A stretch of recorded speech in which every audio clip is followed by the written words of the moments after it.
Bismillahirrahmanirrahim. Assalamualaikum warahmatullahi wabarakatuh. Selamat pagi teman-teman. Bagaimana kabarnya hari ini? Perkenalkan, nama saya Syaidatun Nisa dari jurusan Pendidikan Bahasa Arab semester 4 di IAIN Syekh Nurjati Cirebon. Pada video kali ini saya akan memaparkan sebuah topik pembahasan, yaitu mengenai pembelajaran keterampilan membaca dalam memenuhi tugas mata kuliah metodologi pengajaran bahasa Arab yang diampu oleh Bapak Hasan Saifullah MAG. Nah, teman-teman bisa lihat layar di sebelah kiri saya. Hari ini kita akan membahas 4 topik pembahasan. Yang pertama ada hakikat dan tujuan pembelajaran keterampilan membaca bahasa Arab. Yang kedua jenis-jenis qiraah. Jenis qiraah maksudnya jenis membaca. Kemudian yang ketiga metode dalam pembelajaran keterampilan membaca bahasa Arab dan evaluasi dalam pembelajaran keterampilan membaca bahasa Arab. Langsung saja kita ke judul yang pertama, yaitu hakikat dan tujuan pembelajaran membaca bahasa Arab.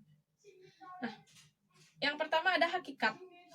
Hakikat pembelajaran membaca ini Al-Naqoh mengemukakan bahwasanya membaca pada hakikatnya mencakup 2 hal. Yang pertama yaitu aspek mekanis yang mencakup respon fisiologis terhadap simbol-simbol yang tertulis, yakni memahami kata-kata serta dapat mengucapkannya. Jadi ini lebih ke mengucapkannya gitu, pengucapan. Kemudian yang kedua adalah aspek kognitif yang mencakup proses pemahaman makna. Yang kedua ini yaitu proses pemahaman. Memahami, kemudian memahami arah pikiran penulis, menginterpretasi, mengkritisi, dan mengevaluasi dengan membandingkan dengan pengalaman sebelumnya. Sedangkan dilihat dari pemahamannya, membaca itu bisa dibagi pada 4 tahapan. Yang pertama ada tahap pengenalan, yang kedua tahap pemahaman, yang ketiga tahap interaksi dan mengkritisi, dan yang terakhir tahap aplikasi. Kemudian tujuannya, tahap yang pertama tadi, maksudnya tadi kan terbagi 2. Untuk yang bagian pertama, tujuan pengajaran membaca untuk pemula ini difokuskan pada pencapaian kompetensi pengucapan atau melek huruf, yaitu intinya bisa membaca gitu ya, bisa mengucapkannya, yaitu mengenali lambang bunyi bahasa dan melafalkannya dengan baik dan benar serta aturan fonetik dan tata bahasanya. Kemudian tujuan pembelajaran membaca tingkat lanjut ini diarahkan pada pencapaian kompetensi pemahaman atau fahmul makru ya, yaitu melatih siswa untuk memahami dan memetik makna dari lambang-lambang yang tersaji dalam bahasa tulis. Nah, sekarang ke judul yang kedua, yaitu jenis qiraah. Yang pertama ada membaca nyaring atau qiraah jahriyah. Membaca nyaring merupakan keterampilan yang harus mendapatkan perhatian serius dalam proses pembelajaran, sebab ini adalah merupakan fondasi untuk mencapai semua kompetensi keterampilan membaca. Membaca nyaring juga melatih pelafalan kata dengan jelas sehingga siswa dapat menghubungkan antara lambang grafis dengan fonetisnya. Jadi bisa menghubungkan lambang dan juga pengucapannya. Nah, ada beberapa hal yang harus diperhatikan guru saat latihan membaca nyaring. Di antaranya yang pertama, mendahulukan siswa yang paling baik bacaannya, supaya menjadi contoh bagi yang lainnya. Kemudian yang kedua, sebaiknya satu teks dibagi-bagi untuk dibaca oleh beberapa siswa sesuai dengan panjang pendeknya teks. Yang ketiga, sebaiknya membaca nyaring dilakukan setelah membaca dalam hati disertai pertanyaan pemahaman. Kemudian yang keempat, agar siswa lebih termotivasi untuk melakukan kegiatan membaca nyaring, guru bisa memvariasikan teknik dengan memasukkan unsur kompetensi atau kompetisi antar siswa atau kelompok siswa dalam satu kelas. Kemudian juga guru hendaknya melibatkan siswa untuk mengoreksi kesalahan-kesalahan bacaan. Yang kedua, membaca dalam hati atau qiraah samitah. Membaca dalam hati adalah membaca yang dilakukan hanya dengan menggunakan mata tanpa suara atau bisikan, bahkan tanpa menggerakkan bibir.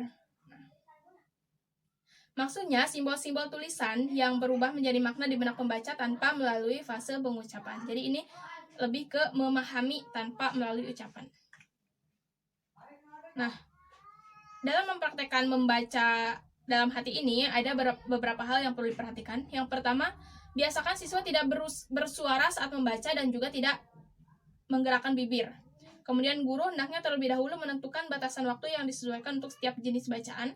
Kemudian juga sertakan beberapa pertanyaan untuk mengukur tingkat penguasaan dan pemahaman siswa. Kemudian juga biasakan siswa untuk membaca cepat dengan cara ketepatan waktu. Hindari pengulangan membaca, yaitu mengulangi gerak mata pada kalimat yang sudah dibaca sebelumnya. Kemudian juga hindari menggunakan telunjuk atau gerakan kepala. Jadi ini harus benar-benar dalam hati ya. Tanpa menggerakkan mata, maksudnya tanpa menggerakkan tangan, kepala, tanpa bersuara, tanpa menggerakkan bibir, dan lain sebagainya. Nah, kemudian juga selain membaca nyaring dan membaca dalam hati, ada juga membaca intensif dan juga membaca ekstensif. Nah, kalian bisa baca penjelasannya di layar sebelah kiri. Kemudian yang ketiga, metode dalam pembelajaran keterampilan membaca bahasa Arab. Untuk metode pembelajaran pemula, yakni membaca dalam arti fak al-rumuz, ya,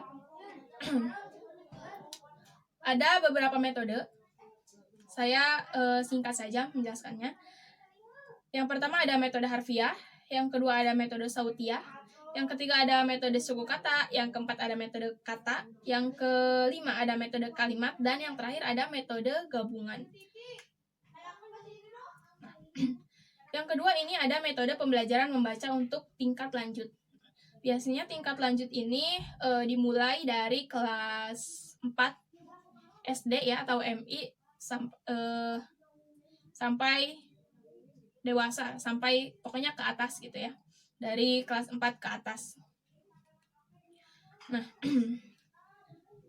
di antara gambaran, di sini ada gambaran-gambaran metode pembelajaran membaca untuk tingkat lanjut. Yang pertama, guru hendaknya mengucapkan salam seperti biasa ya, mengucapkan salam, kemudian mengabsen, menanyakan kabar, dan lain sebagainya. Kemudian juga menyiapkan papan tulis, menulis tanggal, dan lain sebagainya.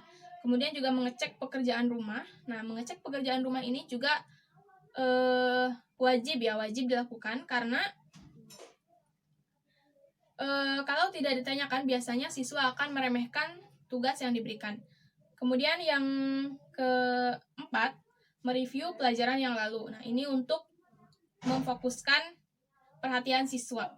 Kemudian yang terakhir, menyampaikan tamhid untuk memulai pelajaran baru. Nah, tujuan tamhid ini adalah untuk memfokuskan perhatian siswa pada pelajaran baru dan mengalihkan konsentrasi dari kegiatan di luar kelas, dari pengaruh pelajaran sebelumnya, serta membawa siswa ke gambaran umum tentang kandungan teks. Jadi tamhid ini merupakan pengantar ya. Jadi kita misalkan akan membahas tentang apa. Nah, guru itu hendaknya memberikan pengantar agar siswa itu terfokus ke tema yang akan dipelajari. Yang terakhir ada evaluasi atau tes ya. Nah, di sini ada unsur tes membaca pada fase fak al-rumuz, fase pemula.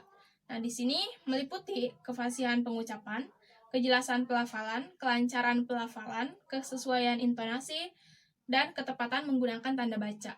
Sedangkan untuk tes kemahiran membaca dalam hati, untuk tingkat lanjut, ini meliputi kemampuan memahami kandungan wacana, baik yang tersurat maupun yang tersirat, kemudian memahami kosakata, kemudian memahami gagasan utama, yang keempat menentukan topik, dan yang terakhir memahami tata bahasa. Oke. Baiklah teman-teman, mungkin hanya itu penjelasan saya pada video presentasi pada kali ini. Semoga apa yang saya sampaikan bisa difahami dan juga bermanfaat. Mohon maaf apabila terdapat banyak kesalahan dalam video kali ini. Terima kasih atas perhatiannya. Wassalamualaikum warahmatullahi wabarakatuh.